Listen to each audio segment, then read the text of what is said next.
बिस्मिल्लाहिर्रहमानिर्रहीम। शुरू अल्लाह के नाम से जो बड़ा मेहरबान निहायत रहम वाला है। आऊज़ु बिल्लाहि मिनश शैतानिर रजीम। बिस्मिल्लाहिर्रहमानिर्रहीम। अल्हम्दुलिल्लाहि वस्सलातु वस्सलामु अला अहलिहा। अल्लाहुम्मा सल्लि अला मुहम्मद व आले मुहम्मद व अज्जिल फरजहुम। मोहतरम नाज़रीन सामीन, अस्सलामु अलैकुम। आज की नई वीडियो के साथ हाज़िर खिदमत है। मैं हूं अली रूहानी और आप देख रहे हैं हमारा ऑफिशियल यूट्यूब चैनल।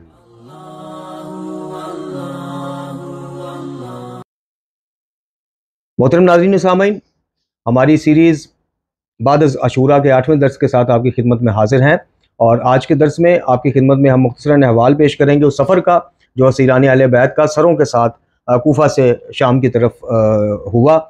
और इस सफ़र के दौरान जो जो वाक़यात आए, जो मुस्तनद वाक़यात तारीख़ में वैसे तो बहुत वाक़यात मिलते हैं, लेकिन जो मुस्तनद और ऑथेंटिक वाक़यात हैं वो बहुत कम मिलते हैं जी।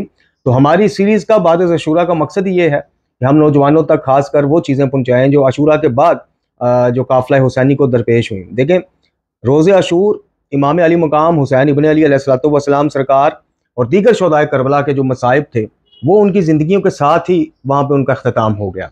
लेकिन अशूरा से लेकर फिर आगे जो अहले बैत अलैहिस्सलाम के असीरान थे, सैयद सजाद, सैयदा सानी पाक सलामुल्लाह अलैहा, दीगर मस्तूरात और दीगर जो कैदी थे, जो उनके मसाइब हैं, इनका सिलसिला जो है, यानी एक जगह पे मैं इस चीज़ को पढ़ रहा था जो सैयदा सानी से मंसूब थी ये चीज़, कि अब मतलब कि जिसका खुलासा ये है उस रवायत का या उन अल्फाज का कि अशूरा के बाद जो है करबला से कूफा और कूफा से शाम तक जगह जगह हमारे लिए करबला थी। इतने मसाइब और इतनी तंगियाँ, इतनी सख्तियाँ, अभी उनका अहवाल भी आपको बताएंगे कि उनको कैदी बनाया या सफ़र कराया तो उनकी कैफियत क्या थी, उनके हालात क्या थे। तो जनाब सैयदा पाक सानी सलामुल्लाह अलैहा का ये एहसान और जनाब इमाम सजाद अलैहिस्सलाम का ये एहसान कि करबला को उन्होंने ज़िंदा रखा, करबला को, शुहदा को, फिर किसी शहीद को उन्होंने मरने नहीं दिया जी। उन्होंने इसकी नशर व इशाअत का अहतमाम कुछ इस तरह से किया कि जहाँ जहाँ से काफ़िला हुसैनी गुजरा, असीरान का काफ़िला गुजरा, करबला जिंदा करते गए, करबला बताते गए। यही वजह है कि आज हम इसी चीज़ की कमी का शिकार हैं कि आज हम जुलूसों में, मजालिस में या जितने भी आज़ादारी के उन्वान से हम जो भी अहतमाम करते हैं वहाँ पर हम करबला कम बताते हैं। हम ज़िक्र शहादत, मसाइब, इन चीज़ों पर ज़्यादा फोकस करते हैं। गो के ज़िक्र शहादत सुन के गिरिया करना, मसाइब सुन के गमज़दा होना, ये बिल्कुल जो है एक बड़ा अहसन काम है, सुन्नत नबवी सल्लल्लाहु अलैहि वसल्लम है, सुन्नत आइमा तहार है। लेकिन ये अकेली उनकी सुन्नत नहीं है। करबला की नशर व इशाअत करते जाना, ज़िंदगी के जिस फेज़ से भी आप गुजरें, करबला को बर्पा करते जाना, ये उनकी असल सुन्नत थी और ये उन्होंने किया। लेकिन हमारे यहाँ आज बदकिस्मती से जो है करबला एक इवेंट बन गया, एक सकाफ़त बन गई, करबला एक जो है त्यौहार बन गया जी। और इस त्यौहार पे लोग खुशियों पे जिस तरह से मुख्तलिफ उन्वानात से पैसा लगाते हैं, सेलिब्रेट करते हैं, हमने गम को ज़रा सेलिब्रेट करने के लिए जो है मुख्तलिफ चीज़ें घड़ लीं, असल मकसद भूल गए, असल तालीमात भूल गए, असल करबला की वजह भूल गए कि क्या वजह बनी जो करबला जैसा अजीम सानिया बरपा हुआ। तो हमारी अल्हम्दुलिल्लाह जब से ये चैनल बना है और चैनल से पहले भी जब से अल्हम्दुलिल्लाह तबलीगात के साथ जुड़े हैं, हमारी कोशिश ये है कि जो चीज़ समझी है कुरान व अहले बैत से, और किबला ढक्कू साहब हो गए, ज़ैदी बरस्ती साहब हो गए, रियाज नजफी साहब हो गए और दीगर उलमाए बुजुर्गान जो हैं, जो जो इनसे सीखने को मिला है उस चीज़ को फिर परख के आगे नौजवानों तक पहुँचाया जाए। तो चलते हैं जी, बाकायदा आगाज़ करते हैं।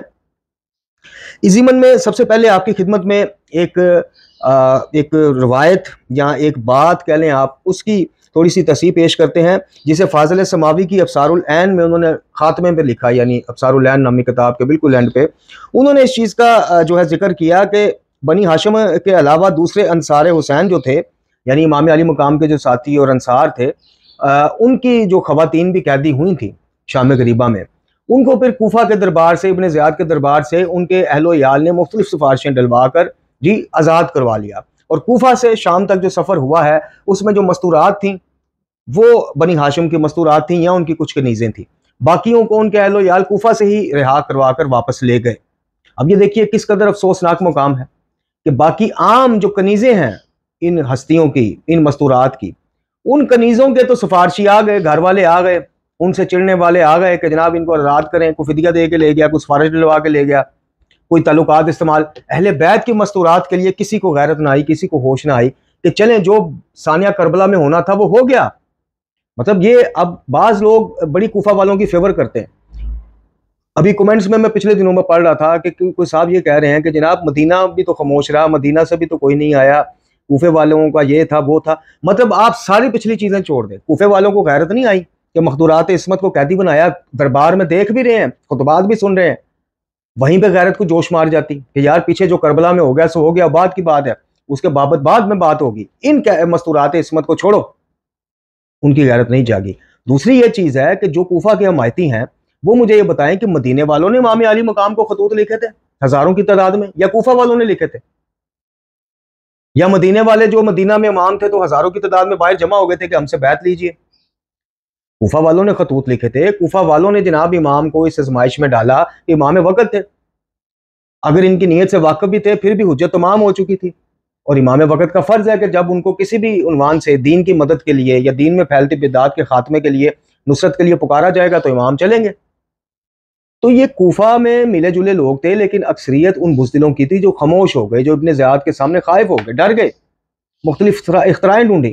तो बहरहाल ये फिर जनाब जो अंसाराने इमाम अली मकाम थे उनकी खवातीन के जानने वाले ख़ानदान वाले अहलो यार, वो कोई मैंने जैसे बताया कोई सिफारिशें डलवा के ले गया, कोई फिदिया दे के ले गया, कोई वैसा तल्लुकात का इस्तेमाल करके ले गया, और मस्तूरात इस्मत जो हैं यानी मखदूरात इस्मत बनी हाशिम की जो मस्तूरात थी वो फिर काफिले के साथ गई हैं। जब इब्ने ज़ियाद के पास हाकिम का हुक्मनामा पहुंच गया कि सर हाय शोदा और असीराने अहले बैत को इनके पास शाम भेज दे, तो इब्ने ज़ियाद ने ज़जर बिन कैस की निगरानी में शोदा के सरहाय मुकद्दस शाम रवाना कर दिए, और इनके हमरा अबू बरदा बिन औफ अजदी तारक बिन जुबियान वगैरह को 50 आदमियों के साथ असीरान करबला का काफिला देकर भी शाम की तरफ रवाना कर दिया।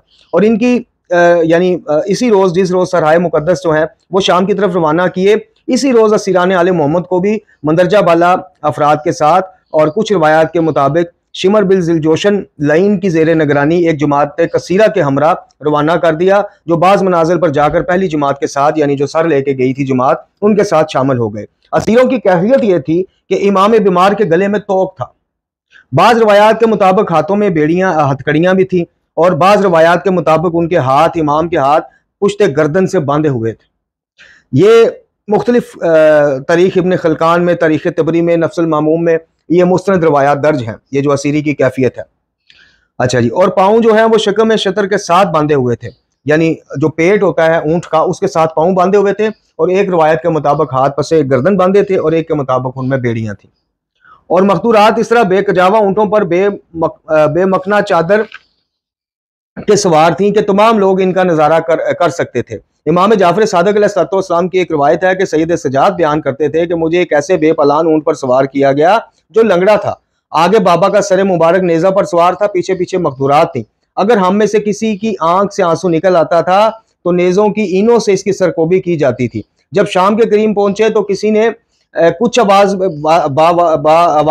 बुलंद की, यानी बावाजें बुलंद कुछ कहा, किसी ने कुछ कहा, मुख्तलिफ आवाजें कसी गई।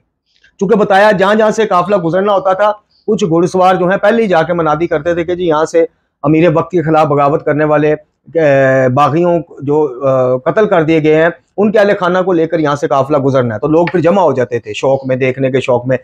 उनकी अक्सरियत को पता ही नहीं था कि ये जिनको बागी बताया जा रहा है ये काफिला किन मुकद्दस हस्तियों, नूरानी हस्तियों के ऊपर और कदूस नफूसिया के ऊपर मुश्तमिल है। बहरहाल इन्हीं हालात और वाक़यात से मुतासर होकर इमाम ने बिल्कुल खामोशी इख्तियार कर ली थी। रावियान अखबार का बयान है कि कूफा से शाम तक इमाम बीमार ने किसी सिपाही से कोई बात ना की। ऐसे होशरुबा मसाइब और शदाइद और नामसाइद हालात में भी जनाब सानिया ज़हरा की इबादत का ये आलम था कि वाजिबी नमाज तो बजाय खुद कभी नमाज तहज्जुद भी कज़ा नहीं हुई। चुनाचे इमाम ज़ैनुल आबिदीन अलैहिस्सलाम से भी एक रवायत मनकूल है कि मेरी फूफी अम्मा ने बावजूद इन मसाइब और शदाइद के जो हमें शाम के रास्ता में दरपेश आए कभी अपने नवाफिल शब तर्क नहीं किए। अल्लाहु अकबर।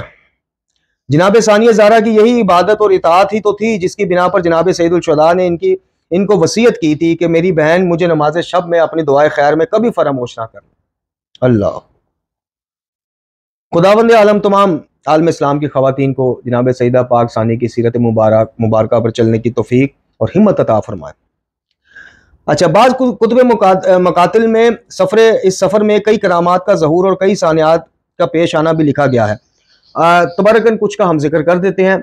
इब्न यासा बयान करते हैं कि मैं तवाफ़ बैतुल्लाह कर रहा था कि इसी असना में एक शख्स को सितारे काबा से लिपट कर यह फरियाद करते हुए सुना कि ए ओ अल्लाह के बंदे, अच्छा मैंने एक शख्स को माजरत के साथ इब्ने जो हैं यसा वो कहते हैं कि तवाफ़ बैतुल्लाह के दौरान मैंने एक बंदे को ये कहते हुए सुना कि या अल्लाह मुझे बख्श दे, लेकिन मेरा ख्याल ये है कि तू ऐसा करेगा नहीं। अल्लाह को कह रहा है कि मुझे बख्श दे, लेकिन मेरा ख्याल है कि तू मुझे बख्शेगा नहीं। वो कहते हैं कि मैंने उसे कहा कि अल्लाह के बंदे ऐसा ना कह, क्योंकि खुदाबंद गफूर और रहीम जो है उसकी रहमत उसके गजब पर भी भारी है। अगर तेरे गुनाह कतराते बारान के बराबर भी हों और तू उससे बख्शिश तलब करे तो वो जरूर तुझे बख्श देगा, उसका वादा है। ये कलाम सुनकर इस शख्स ने कहा कि मेरे पास आ ताकि मैं तुझे अपना किस्सा सुनाऊं। इब्ने यस्सा से उस बंदे ने कहा कि जनाब इधर आए, आप मेरे से किस्सा सुने, बात सुने कि मैं अल्फाज क्यों कह रहा हूँ कि अल्लाह मुझे बख्श दे, लेकिन लगता नहीं कि तू बख्शेगा। चुनाचे मैं, इब्ने यस्सा कहते हैं कि मैं इसके पास चला गया। इसने कहा मैं इन 50 आदमियों में से एक था जो सफर शाम में इमाम अली मुकाम के सर के साथ गए थे। हमारा यह मामूल था कि जब रात हो जाती थी तो हम फर्क मुकद्दस को यानी सर मुबारक को एक संदूक में बंद कर देते थे और इसके इर्द गिर्द बैठ कर गप्पे करते और शराब का दौर चलाते। चुनाचे एक रात मेरे साथियों ने हस्बे मामूल शराब पी और नशा में मखमूर हो गए, लेकिन मैंने ना पी। जब रात की तारीकी खूब छा गई तो मैंने अचानक रात और बर्क के गरजने चमकने, बिजली के गरजने चमकने की और बादलों के गरजने की आवाज़ सुनी। इसके साथ ही दर हाय आसमान खुल गया और मैं ये देखता हूँ कि चंद नूरानी शख्सियात तशरीफ नीचे ला रही हैं और मुझे जो तारफ़ कराया जाता है वो ये कि ये जनाब आदम है, जनाब नूह है, जनाब इब्राहीम और इस्माईल और इसहाक और हमारे पैगम्बर गरामी अकरम सल्लल्लाहु अलैहि वसल्लम खातिमुल अंबिया सरकार हैं जो नीचे उतरे हैं और इनके साथ जिब्राइल और बहुत से मलाइका हैं। जनाब जिब्राइल ने संदूक के करीब जाकर सर इमाम को बाहर निकाला, सीने से लगाया, बोसा दिया, फिर तमाम हाज़िर अंबिया ने यके बाद दीगरे ऐसा ही किया। जनाब रसूलुल्लाह सल्लल्लाहु अलैहि वसल्लम अपने नवासा का सर मुबारक देखकर रोए।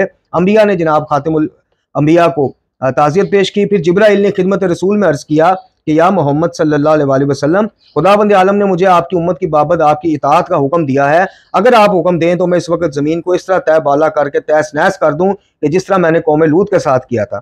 इस वक्त जनाब रसूलुल्लाह ने फरमाया कि नहीं जिब्राइल, ऐसा नहीं करना, क्योंकि मेरा और इनका हिसाब किताब बरोज़े क़यामत बारगाह खुदाबंदी में होगा।